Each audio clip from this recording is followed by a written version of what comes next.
Former President Obasanjo said that when he was trying to mediate in the crisis, the Boko Haram elements that he met with gave some conditions for peace, and that Governor Shettima was favorably disposed to the concessions, but was worried that the federal government would consider him a Boko Haram apologist. What was it they wanted, and do you know if the offer is still on the table?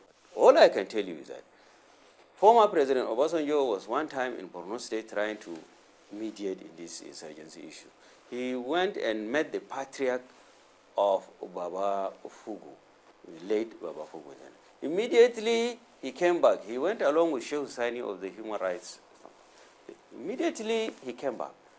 The leader of the patriarch, the senior or the eldest son of Baba Fugu was killed by the insurgent, and that was the end of the matter. So I don't know whether he has now started a new negotiating process, but I am sure that Governor Shettima will support whatever it takes to end this insurgency. You are a member of the Presidential Committee on Dialogue and Peaceful Resolution of Insurgency in the northern states. Is the work of that committee done? Yes, we worked for 5 months and submitted our report to Mr. President. What did you find out in the course of traveling around? These Boko Haram, are they rebels with a genuine cause, no matter how warped their ideology may be, or are they just a band of demented psychopaths? Boko Haram have ideological commitment to themselves. They have an ideology to which they strongly adhere. This is why dialogue is very, very difficult between the federal government and Boko Haram, because their commitment to their ideology is such that they commit anything, because they believe that if they lose their life in the course of what they are doing, they go to heaven. So during the course of our committee work, we have met with a number of them in detention centers and so on. And you can see these people are die-hard. They have no apology whatsoever for what they have done or what they are doing. And they are totally committed to their leaders. So we made our recommendations, and happily the federal government has set up a smaller committee from amongst the members to start gradual implementation of our recommendations. What do you say to those people who say that Boko Haram is the manifestation of the threat by northern elements to make Nigeria ungovernable for President Jonathan, which has now backfired on everybody? Yeah, this type of people are uninformed. These are people who have sentiments. They think their son is now the president, and some people don't want him, to be the president or to continue to be the president.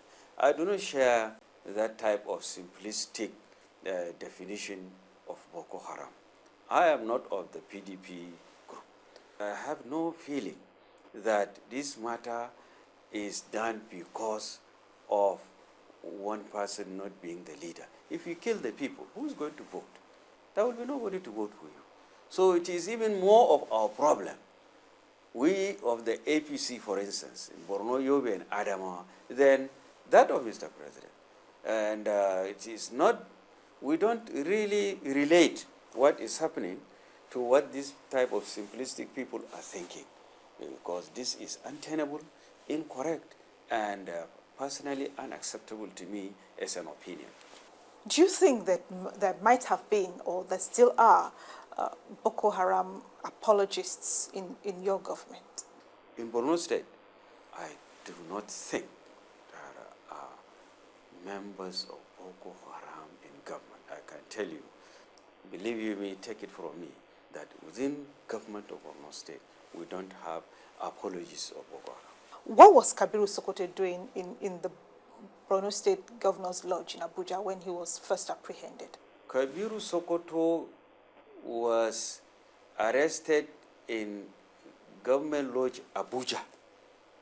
And he was brought there erroneously by a friend of his who is known, who requested for accommodation, requested the permanent secretary then, being a friend of his, to be given accommodation, and he came along with Kabiru Sokoto, who was driving him. Simple. Not knowing that he was being trailed and they got him there. He doesn't have anything to do with Borno or Borno Governance Lodge, nothing. In your opinion, what role has poverty and lack of education played in all of this? Well, where there is poverty, there is unemployment. Where there is poverty, there is anger. Where there is no education, there is also unemployment. And when you have these two evils together, the possibility is that there would be a reservoir of frustrated, unemployed people who could readily be recruited into nefarious activities, including those of Boko Haram. So I strongly believe that the leadership of Nigeria, either at the state or federal level, should ensure that we eradicate poverty. We should ensure that we provide education to our children. Talking about lack of education, I'm told that in some parts of the Northeast, the rate of illiteracy is as high as 80%. Obviously, this campaign by Boko Haram will only make things worse. What plans does the Borno State government have to ensure that students go back to school and catch up with the rest of the country? I would have been very happy to answer this question, especially if we are not under this threat of insurgency. But believe you me, 3 years of Governor Kashim Shettima's administration has done so much for education. We have renovated all secondary schools within the state. We have provided furniture to all the secondary schools. We set up a feeding committee. You know, we feed students within the schools to keep them around. In previous administration, 20 million naira was provided to feed students. But when Governor Kashim Shettima took the mantle of leadership, he increased it to 100 million naira a month. That way, students were given standard food. We also have instructional materials. We have done everything that needs to be done, including commissioning of a state university. We have done all these things hoping that Boko Haram will leave us alone to improve educational standard within Borno. We accept that we are lagging behind. We really lag behind. Unfortunately, the Boko Haram thing, we will renovate one school, they will burn it tomorrow. We will bring materials, they will burn it tomorrow.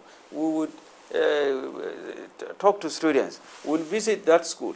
We have been so disturbed, traumatized, you know, we are not even allowed to sit and work for our people. So our priority now really is to work towards ending this insurgency so that we will pay attention to not only education, but also to agriculture, but also to health. We have done a lot so far, but we could have achieved much more, and we intend to achieve much more if we have peace. Without peace, there will be no development. So beyond prayers, what, in your opinion, are the practical steps to take to end this insurgency once and for all? We need, first and foremost, political commitment of the leadership. The political leadership must be committed. Any impression of them sabi is their problem. It is their agenda. It is their children. They are the ones that, once you continue with that impression, so long shall we continue in the quagmire. Let us consider Nigeria as Nigeria. It's one nation. Whether you are Borno man or you are Bayelsa man, you are Nigerian. Mr. President is the head of the family of Nigeria. Every child that has headache in Maiduguri should be considered as a child that has headache in Bayelsa or Akwa Ibom or Rivers State. If you do that, then and only then shall we begin to have headway. Secondly, we need to support the military in everything they need. Modern equipment, recruitment, the army, the police, we have to pay attention and see that we revive our military force so that we shall be, or we shall justify our name as the giant of Africa. You know, we have to show, and the military force is one of the number one criteria for judging a country as a powerful country. Thirdly, we need to do something about the porous nature of our border. Our borders are porous. People move in freely from one country to the other. This ECOWAS policy of free movement should be reviewed such that people must begin to obtain visa from Cameroon, Chad, or Niger to come to Nigeria. Unless you do that, you say free movement. Everybody will move like animals. You cross the border, nobody will say anything. You have a controller of immigration in charge of Borno State. He will not even have a car, official car, to use, not to talk of patrol vehicles. You have custom officers, you have other security personnel at the border. They are doing nothing. And people come in and out freely. So these basically are the issues. And finally, you have to fund security. You have to fund security adequately. If you do not fund those in the field, if you give 130 billion naira, like mentioned by the Minister of Finance, you must see that that 130 billion naira has gone to where it's supposed to go. A soldier in the field, a policeman in the field may spend days without having his allowance. So you must ensure that they are well accommodated, they are given uniform, they are given arms and ammunition, and you must give them sense of patriotism, sense of nation. He is a national. I am a Nigerian. I can die for Nigeria. To do that is imperative. That way, this country may overcome the issue of insurgency. Ambassador Baba Ahmad Jidda, thank you very much for your time. Thank you very much. And we thank you for watching. Please join us again next week when View from the Top returns. But between now and then, let's continue the conversation online at channelstv.com. And please follow me on Twitter at ModeleSY, so you know who my next guest is, and so you can send in your questions if you wish for our Public Probes segment. Thank you again, and have a good day.